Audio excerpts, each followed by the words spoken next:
우리는 그 지난주에 이어서 사도행전의 세 번째 이야기, 기도에 힘쓰더라 라고 하는 제목으로 함께 은혜를 나눌 때에 살아계신 성령의 역사가 여러분들에게 넘쳐나기를 주의 이름으로 간절히 축복합니다.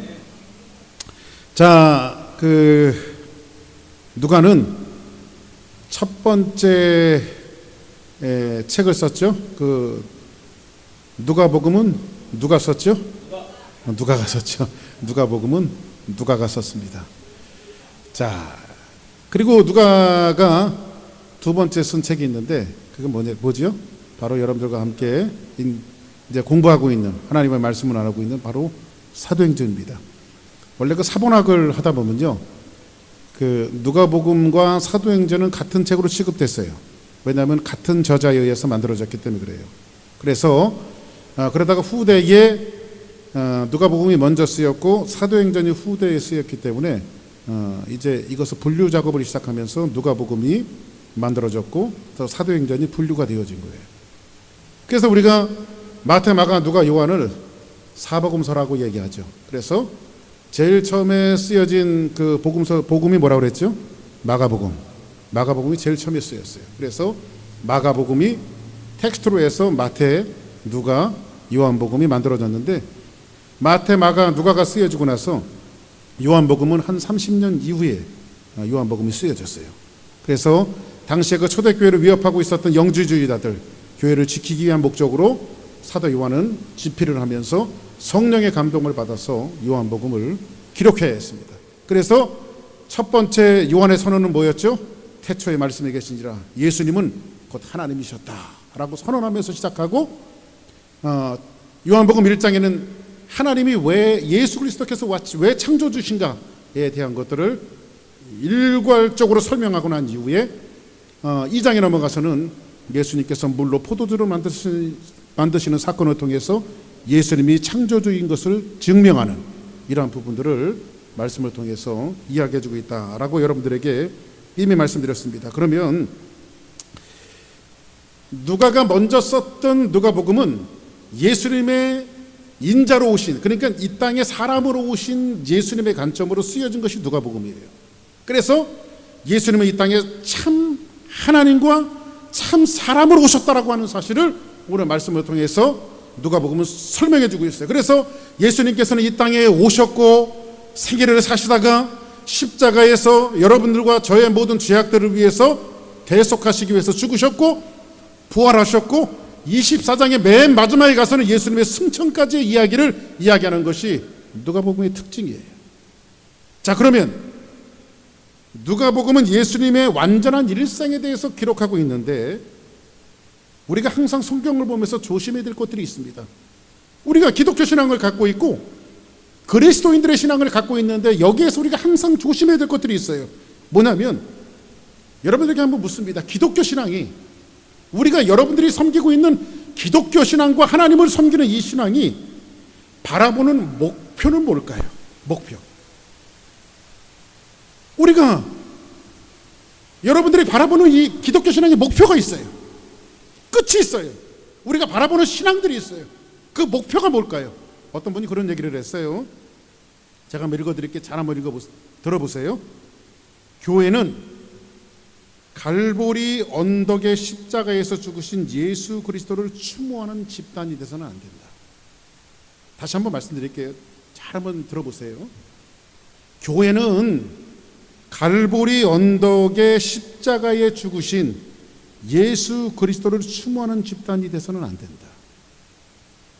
여러분들, 예수님의 십자가를 믿으시면 아멘 하시기 바랍니다.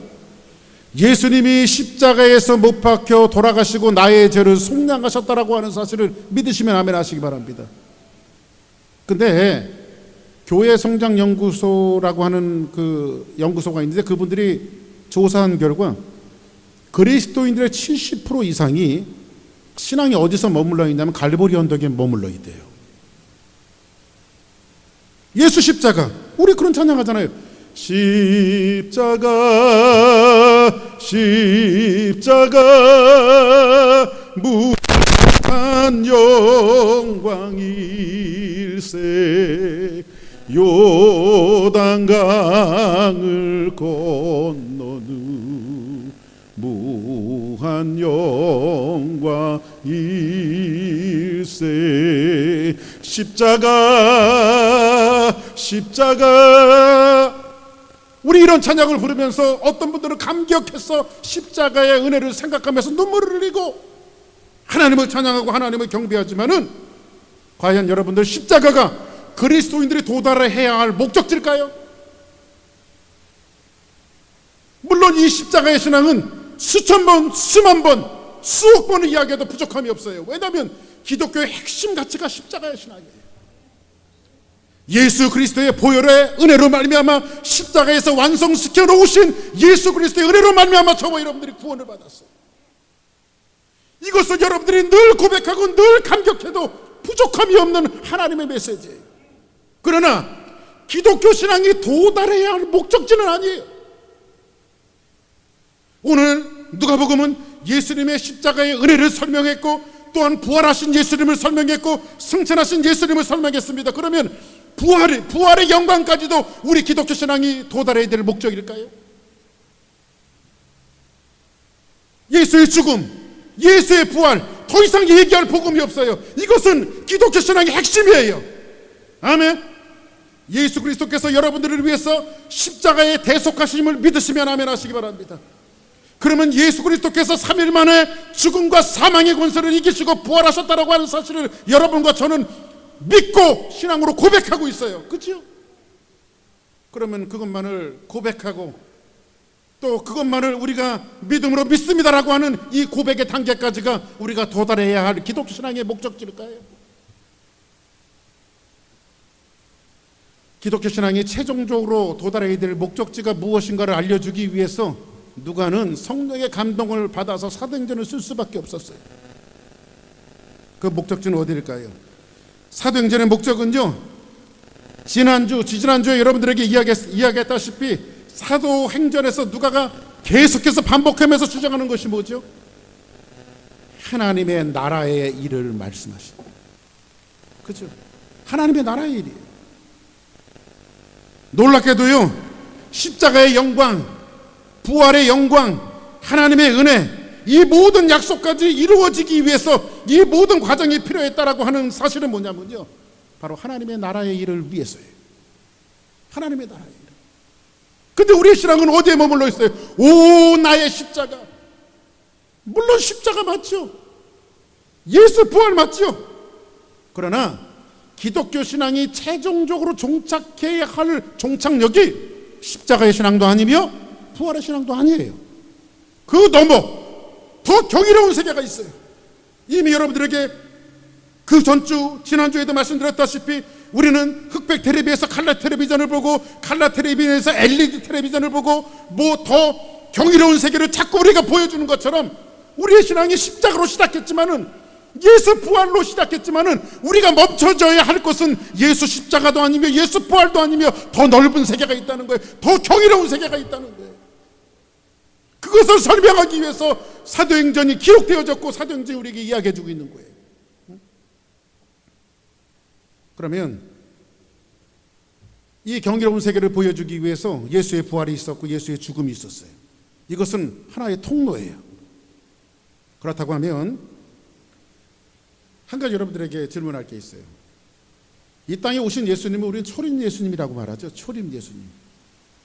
초림 예수님을 하나님께서 보내주실 때 어떤 조건이 있었나요? 아무 조건이 없었죠. 하나님 아버지께서 단독으로 이뤄내신 하나님이 하신 일이에요. 그래서 성경은 뭐라고 말하죠? 하나님이 세상을 이처럼 사랑하사 독생자를 주셨으니, 우리가 받은 게 아니에요. 하나님이 주셨어요. 하나님이 홀로 행하신 역사예요. 인생이 그것을 만들어낼 수 없기 때문에, 인생이 그것을 받을 수 없기 때문에 하나님 아버지께서 자기의 독생자 예수 그리스도를 이 땅에 보내주셨어요. 그러면 초림 예수님은 하나님은 홀로 행하신 일이에요.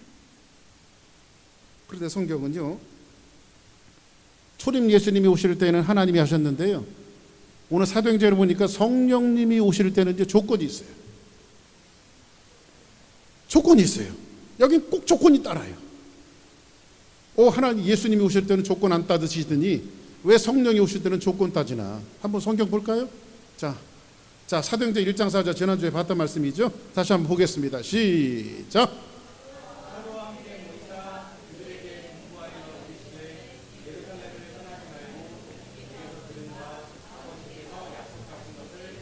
자, 보세요. 사도와 함께 모이사 그들에게 분부하여 이르시되, 이렇게 말하죠. 첫째, 성령을 받기 위해서, 성령을 보내주시기 위해서 하나님께서 말씀하신 것이 뭐죠? 주님께서 말씀하신 것이 뭐죠? 예루살렘을 떠나지 말고 내게서 들은 바 아버지의 약속하신 것을 뭐하라? 기다려라. 한번 따라하겠습니다. 떠나지 말고 기다려야 된다. 약속을 했어요. 약속을.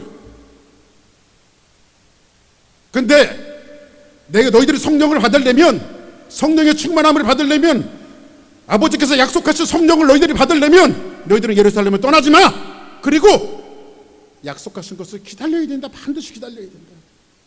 이게 조건이에요. 그리고 오직 성령이 너희에게 마시며. 그래서 지난주에 뭐라고 말씀드렸죠? 지난주 설교 제목이 뭐였어요? 그러니까 저는 매주 설교로 똑같은 제목으로 해도 괜찮을 것 같아요. 잊어버리시니까. 내 증인이 되리라. 그죠? 내 증인. 해봤자 소용없어요. 오직 성령이 너희에게 마시면 너희가 권능을 받고 예루살렘과 온 유다와 사마리아와 땅끝까지 이르러 내 증인이 되리라.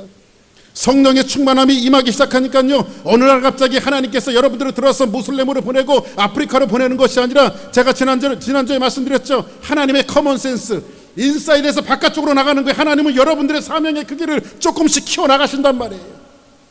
그래서 어디부터예요? 여러분의 가정이 선교지가 되어야 되고, 여러분이 있는 직장이 선교지가 되어야 되고, 거기서 그리스도의 증인이 되어질 때에 하나님은 여러분들을 키워서 어느 날 갑자기 하나님께서 여러분들을 콜링하셔서 아프리카도 보낼 수 있고 무슬림도 보낼 수 있는 거예요. 근데 어디 산에 가갖고 은혜 받았다고 무슬림 가야 된다고 말이야. 이러면 안 된단 말이에요. 그렇죠? 여러분의 선교지는 어디예요? 여러분이 있는 그 자리예요. 할렐루야. 그래서 내 증인이 되리라. 우리가 있는 삶의 영역서부터 우리는 증인이 되어지는 거예요. 그렇다면 우리 여기서 보니까 성령이 오실 때는 조건이 있어요. 예루살렘을 떠나지 말고 기다려라. 왜 성령님을 주실 때는, 예수 그리스도를 보내주실 때는 조건 없이 보내주시고 성령을 주실 때는 왜 이런 조건을 달았을까요? 예수님을 보내주신 것은 하나님이 홀로 행하신 일이라고 그랬죠. 근데 성령님이 오실 때는 조건이 달려있죠. 그러면 이 말씀을 이해할 때에 많은 분들이 그렇게 설명을 해요. 물론 틀린 말씀이 아니에요. 우리의 능력과 우리 힘으로 되지 아니하니까 성령의 놀라운 능력을 힘입어서 사역과 일을 할 때에 그 모든 것을 감당할 수 있다. 이렇게 설명을 해요. 우리의 힘으로 할 수 없어요. 인간의 능력으로 할 수 없어요. 지난주에도 말씀드렸죠. 오직 성령이 너에게 임하시면 너희가 권능을 받고, 디나미스라고 말씀드렸죠. 1톤짜리, 그 당시에 노마 시대는요 1톤짜리 폭약이 떨어지는 거예요. 떨어지면 그 주변이 다 죽어요. 성령의 놀라운 능력이 임하기 시작하면 우리 과거의 가치관을 가지고 있었던 모든 삶이 다 죽는 거예요. 돈을 사랑하며 권력을 사랑하며 쾌락을 사랑했던 자들도 성령의 충만함이 임하면 그것이 가치가 없는 거예요. 세상과 나는 간 것 없고 구속한 주님만 보이는 거예요. 이것이 성령의 역사예요. 그러면 너희들이 예루살렘을 떠나지 말고 기다리라. 이것은 뭐냐면 성령님이 우리 인생의 해결사로 오시니까 성령을 기다려야 될까요? 성령 임하면요, 성령의 불을 받으면요, 돈 못 벌렸던 것들이 잘 벌리게 되어지고, 애들의 길들이 막 대로와 같이 열리게 되어지고, 어떤 사람은 하나님의 능력을 받고 힘입어서 그렇게 살 수 있다는 것을, 그것만을 이야기하기 위해서 성령을 기다리라고 할까요? 왜 그럴까요? 옛날에 제가 오래전에 한국에서 목회할 때에 그런 일이 있었습니다. 청년들, 제가 사역을 했었는데 청년들한테, 남자 청년한테 어떤 일을 시켰어요. 그래가지고 청년 이것 좀 이렇게, 아무개 형제 이것 좀 이렇게 해놨으면 좋겠어요. 그랬더니 알겠습니다 하면서 제 이야기를 듣고 열심히 일을 해요.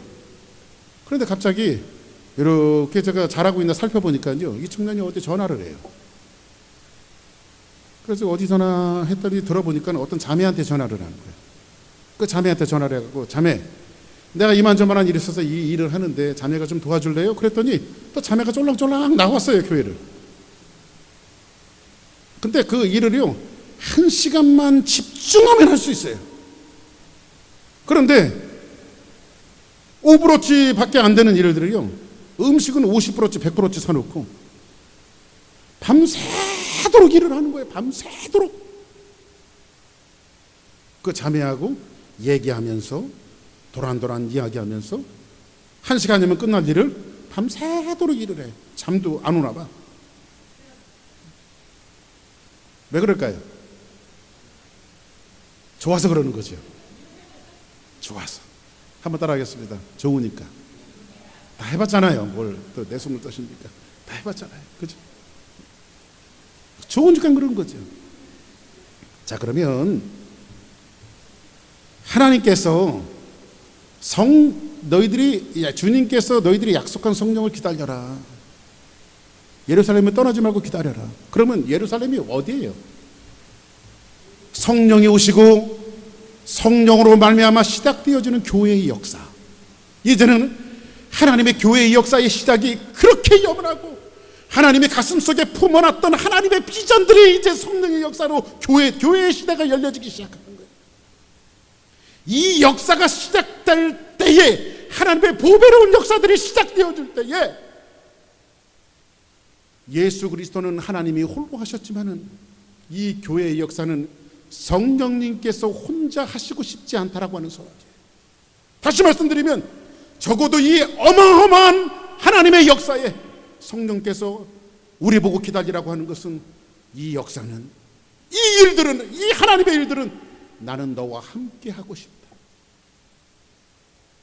하나님의 역사의 한 페이지를 써나가고 싶을 때 세상에 수많은 사람들이 있지만은 이 역사의 한 페이지에 나는 너와 함께 이 일을 하고 싶다라고 하는 하나님의 자기 선언.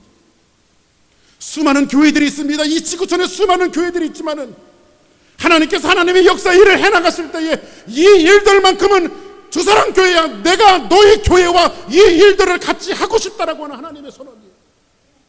왜 그럴까요? 하나님, 내가 좋아서.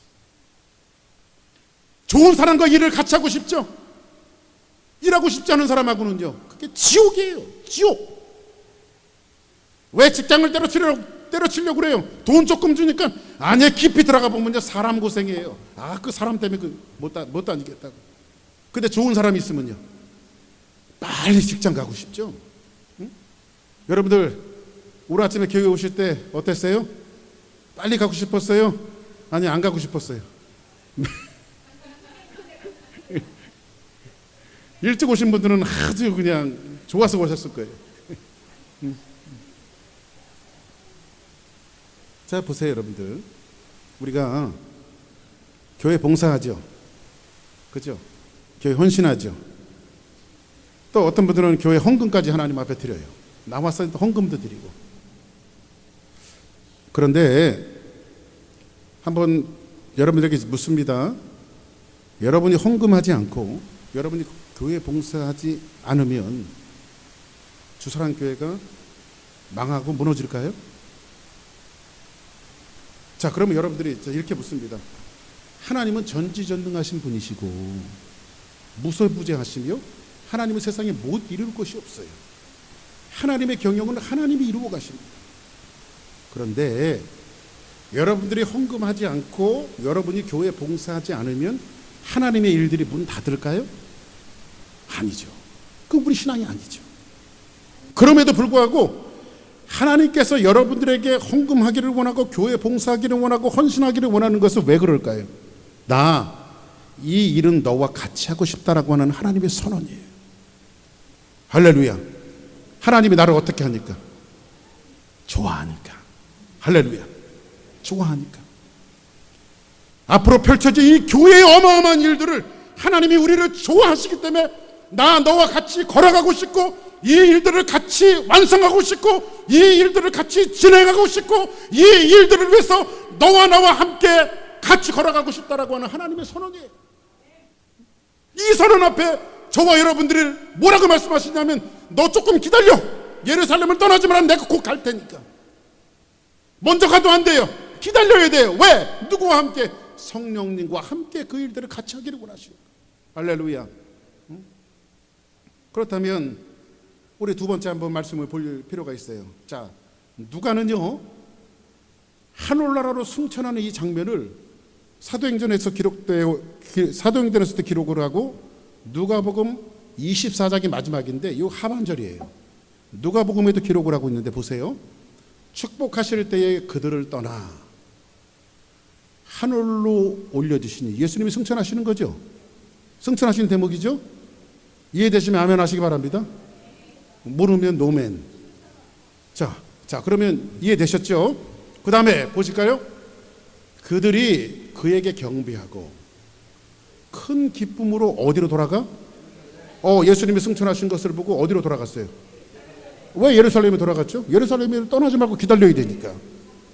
하나님 기다리라고 그러잖아요. 그죠? 자, 그런데 예루살렘에 돌아가서 뭐라고 말하냐면 그 다음 볼까요?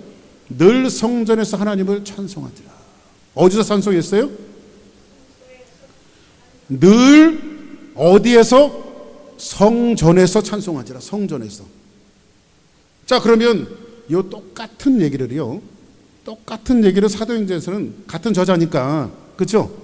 누가복음과 사도행전은 같은 저자니까 누가가 이 똑같은 얘기를 사도행전에서 어떻게 표현하나 봅시다. 한번 사도행전 볼까요? 제자들이 감람원이라 하는 산으로부터, 그 감람원은 뭐예요? 지금 조금 아까 누가복음에서 봤던 예수님이 승천하신 곳이에요. 그렇죠? 감람원이라 하는 산으로부터 어디로 왔어요? 똑같죠. 예루살렘 돌아왔죠.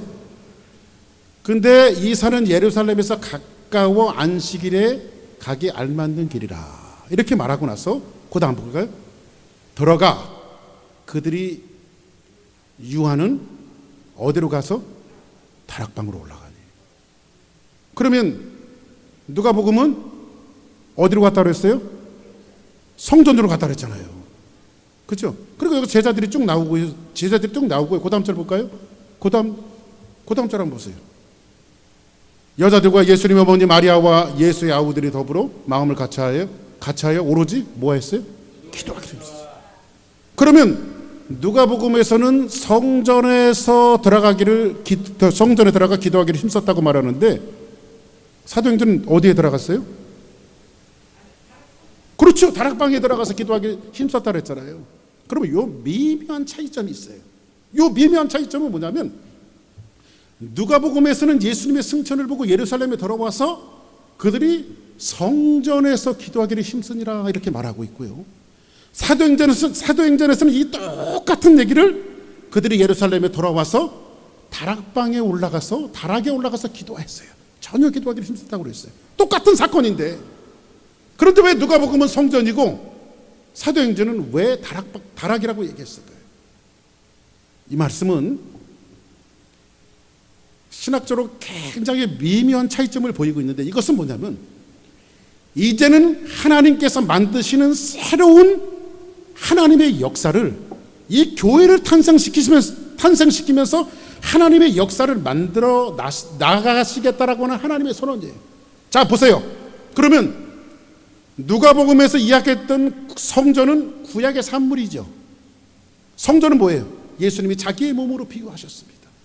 성전 일꼴은 예수 그리스도예요.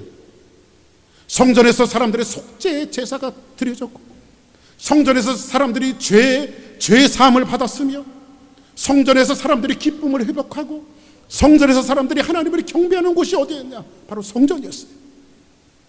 그런데 예수님께서 성전의 주체이신 예수님께서 이 땅에 오셨을 때에 성전은 타락하고 퇴폐해져 있고 지저분해져 있는 공간이었음을 성경은 말하고 있어요.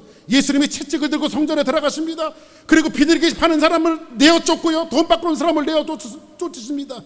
그리고 예수님께서 하시는 말씀이 뭐예요?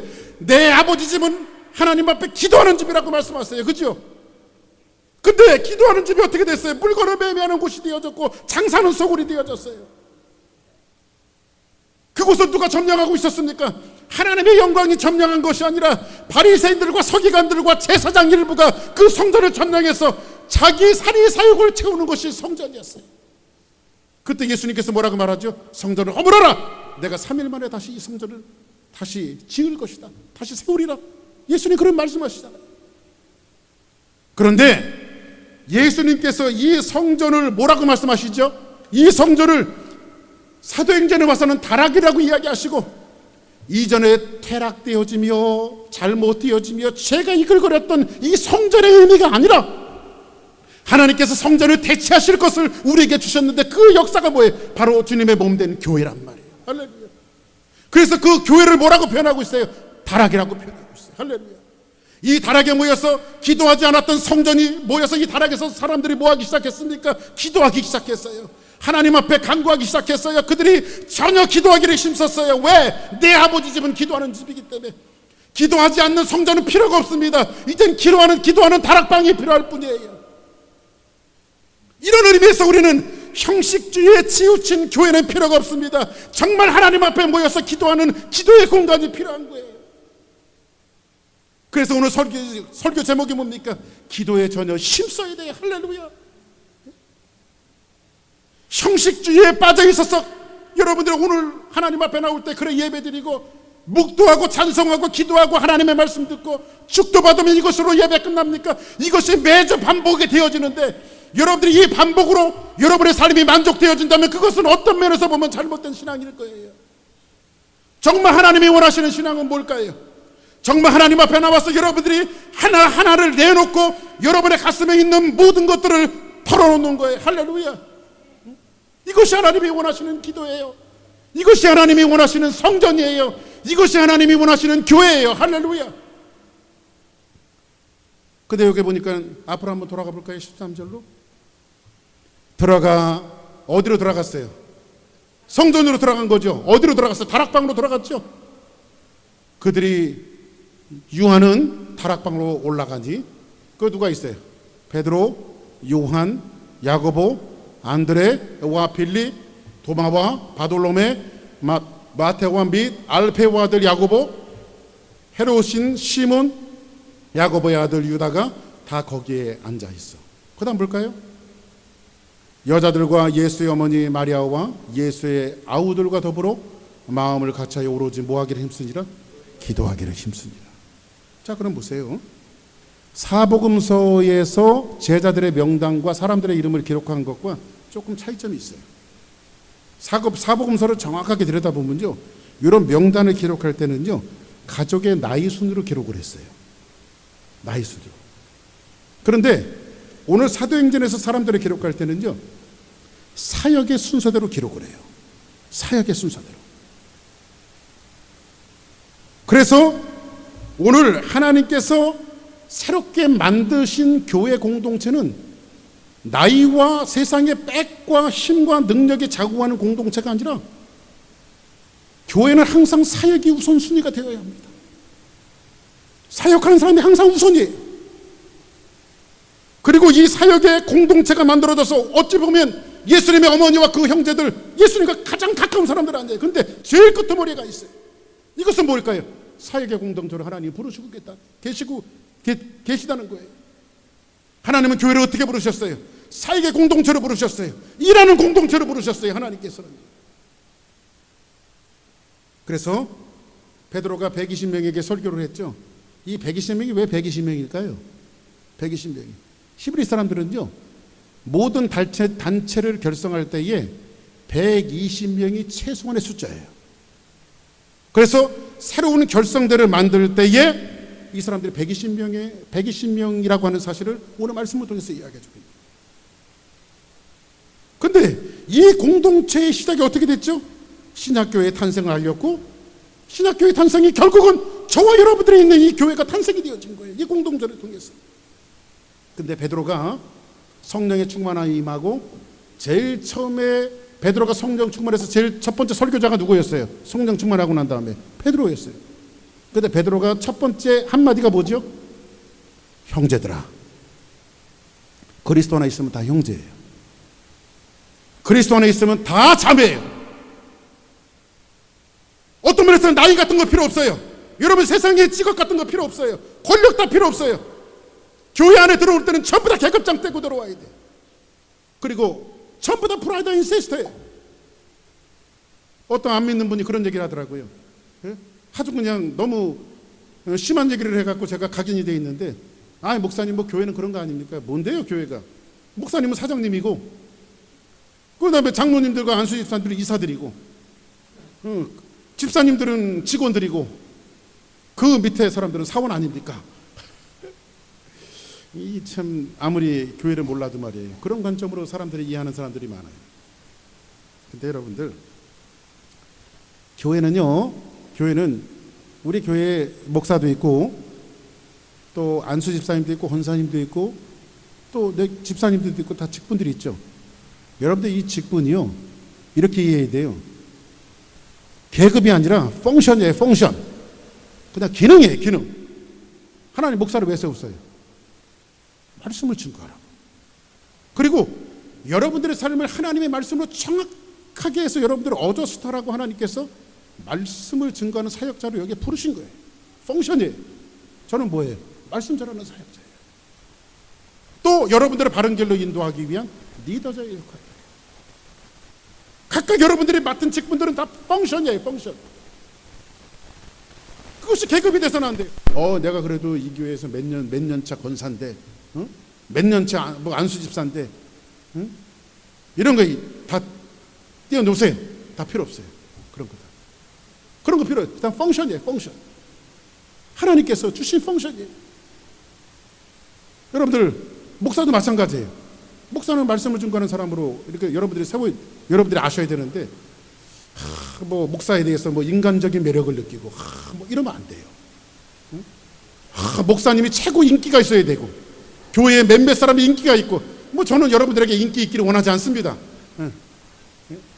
그 목사가요, 제가 오전에도 갑자기 생각나서 말씀드렸는데, 목사가 뭐 연예인 원빈이나 송중기나 뭐 이런 그 장동건이나 이런 사람들처럼 너무 잘생겨도 복음에 방해가 돼요. 그런 면에서 보면 제 얼굴이 굉장히 복음적인 얼굴 아닙니까? 그죠? 저는 그렇게 생각해요. 굉장히 복음적인, 이 정도면 굉장히 복음적인 얼굴이에요. 자, 그럼 봅시다. 오늘 14절에 있는 말씀 다시 한번 같이 읽어볼까요? 시작.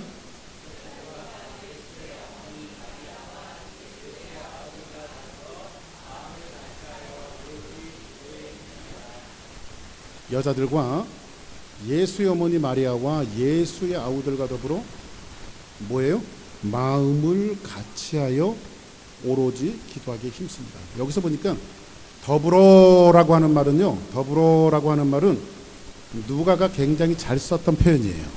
그런데 더불어라고 하는 말은 뭐냐면 함께 결정하고 함께 같이 간다는 뜻이에요. 한번 따라하겠습니다. 함께 결정하고 함께 같이 간다. 할렐루야. 그 교회는 투게더예요. 같이 가는 거예요. 같이 결정하고 같이 가는 거예요. 뭐를 같이 해야 돼요? 기도도 같이 해야 돼요. 그렇죠? 우리 기도하기로 결정했죠? 그러면 어떻게 해야 돼요? 주일날 나오고 금요일도 나오고. 왜? 같이 결정했으니까. 그렇죠? 가능하신 분들은 새벽도 나오고. 이렇게 우리가 같이 하나님 앞에 기도하는 거예요. 그러면 여기서 보니까 왜 이들이 기도하기를 힘썼을까요? 마음을 같이하여 기도하기에 힘쓰니라, 이렇게 말해요. 성령의 능력을 받기 위해서요. 자, 그럼 말씀드립니다. 성령이 오셨네 가셨네. 성령이 오셨네. 성령이. 자, 박수 좀 더 빨리 칩시다. 성령이 오셨네. 성령이 오셨네. 그럼 막 불이 떨어지나요? 하늘에서. 옛날에 부흥사 하시는 분들이 그거 많이 했어요. 막 성령이 오셨네. 성령이 오셨네. 막 박수하면 어떤 분들은 물론 그렇게 하나님 은혜가 임하기도 해요. 보면 막 어떤 분은 막 불 받았다고 막 그러고 막 그냥 막 성령 받았다고 막 얘기하는데, 뭐 그런 것들도 맞지만 저는 꼭 맞다고 생각하지는 않습니다. 여러분들 보세요.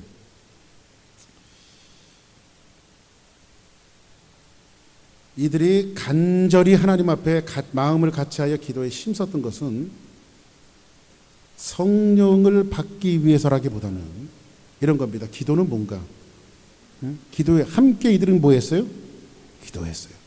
함께 결정하고 함께 기도했어요. 근데 성령을 받기 위해서라기보다는, 자 보세요. 기도의 정의를 제가 한번 말씀드릴게요. 기도의 정의. 기도는 우리가 존재하는 세상에서 우리 자생적인 힘으로 만들어낼 것이 아무것도 없다는 선언입니다. 다시 한번 말씀드릴게요.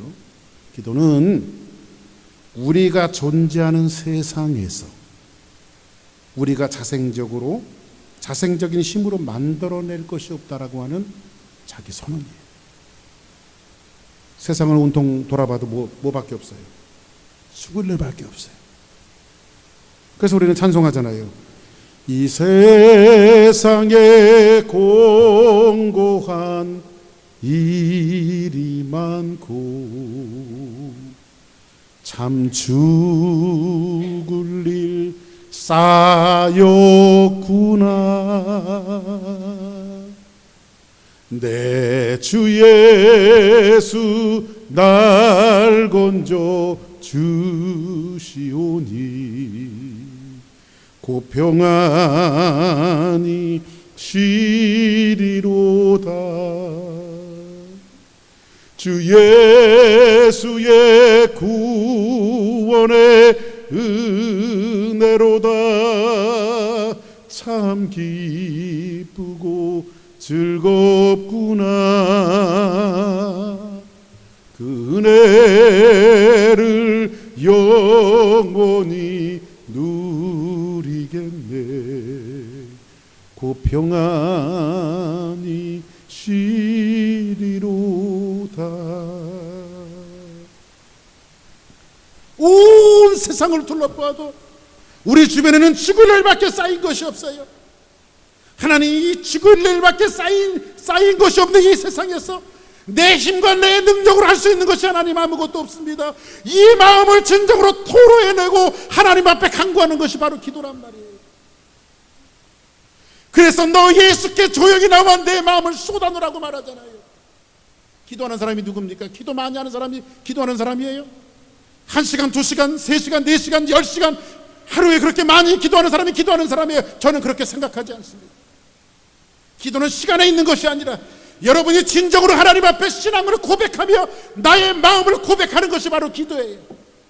기도예요.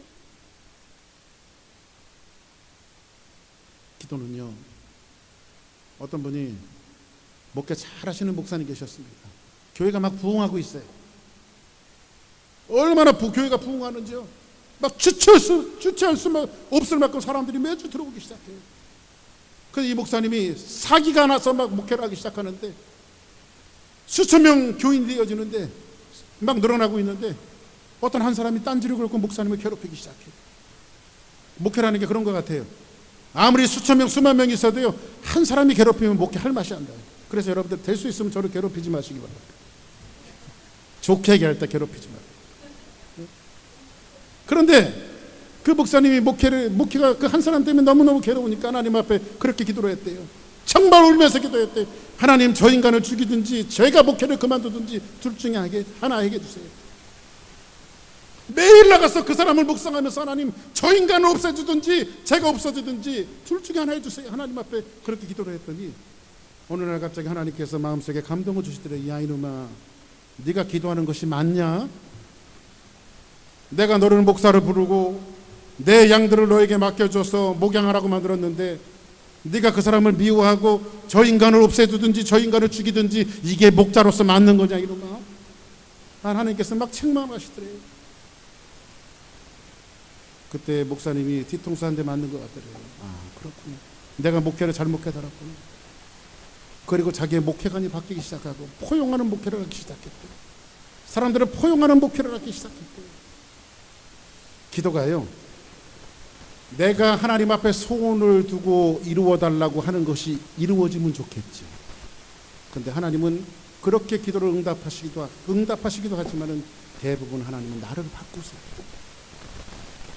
내가 기도하지 않았을 때는 그 사람이 이해가 되지 않더니 그 사람 때문에 묵상하고 기도했더니 하나님께서 그 사람을 이해하게 만들어 놓으셨고, 저 사람이 미워지고 정말 꼴 보기 싫은 사람이 있었는데 내가 기도하니까 그 사람이 아름다워 보이고 언젠가는 저 사람이 변화될 것을 원하면서 하나님께서 그 사람을 위해서 기도하게 만드시고, 기도는요, 나를 바꾸시는 거예요. 하나님께서 나를 바꾸시는 거예요.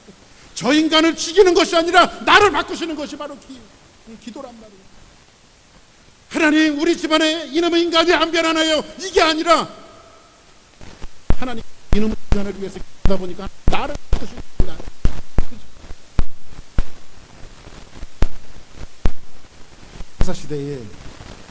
사사시대의 말은 굉장히 암울한 시대였어요. 희망이라고 하는 건요, 눈곱만큼도 찾아볼 수 없는 시대가 바로 사사시대의 말이었어요. 어둠입니다. 얼마만큼 타락했냐면요, 세사장의 가정까지도 다 타락했어요. 그때 하나님께서 한 여자 세우십니다. 누구지? 한나지. 한나는요, 내가 이 어두운 시대에 나라와 민족을 살려야지, 이렇게 마음 먹고 기도하러 나가지 않았어요. 한나에게는 한 가지 소원이 있어요. 그거는 뭐냐면, 하나님, 나에게도 하나님께서 아들 주시옵소서. 자기 개인적인 기도를 나가서 하나님 앞에 눈물을 흘리며 간구하기 시작했어요. 그때 엘리사가 그 말하죠.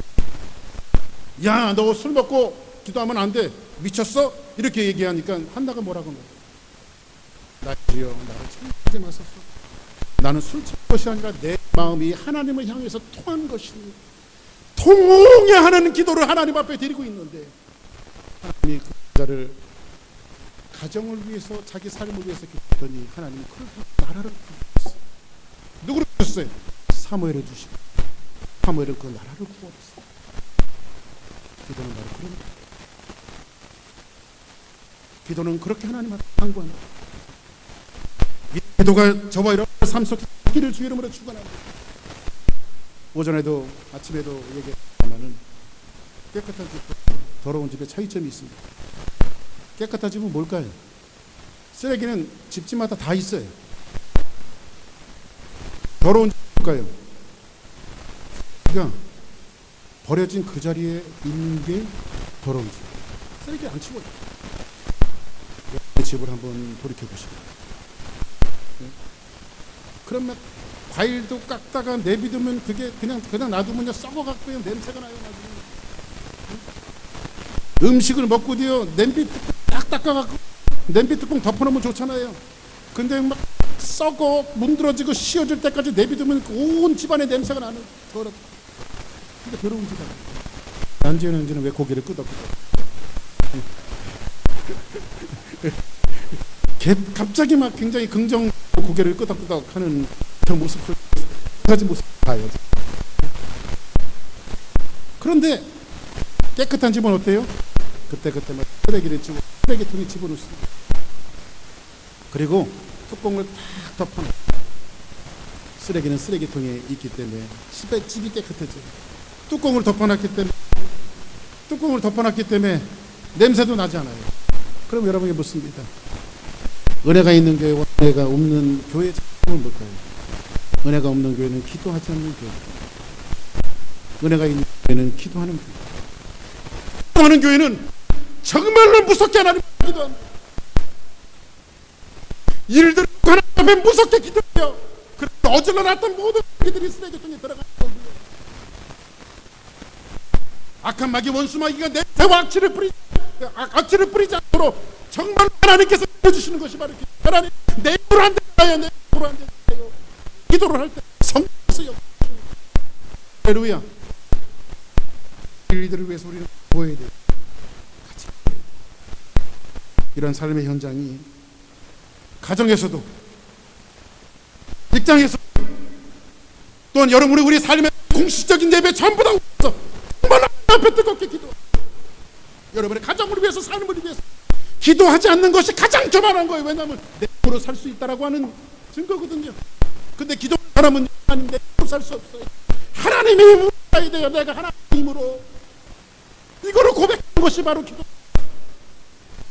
내가 하나님 앞에 왜 나왔으니까 오늘도 여러분들이 이 계단에 나와서 기도, 하나님 앞에 예배, 이 자체 이런 신앙 고백이에요. 하나님 내 힘으로 살 수 없어요. 내 능력으로 살 수 없어요. 하나님의 말씀을 통해서, 기도를 통해서 내 능력을 주시고 은혜를 주세요. 이 고백이 있을 때 하나님이 여러분들에게 주어지는 일주일을 지켜주시고, 잡다운 냄새와 쓰레기들과 다른 것들이 틈타지 않도록 성령께서 지켜주시는 거예요. 이런 기도, 이러한 간구함 저와 여러분들의 삶 속에 넘쳐났어. 우리 교회가 정말로 이전에 형식적으로 맺어졌던 성전이 아니라 하나님 앞에 기도하는 다락방으로 바뀌는, 본질에 충성하는, 기도하기에 전혀 힘쓰는 그러한 교회로 바뀌어지는 귀한 역사가 있기를 주의 이름으로 간절히 축복합니다.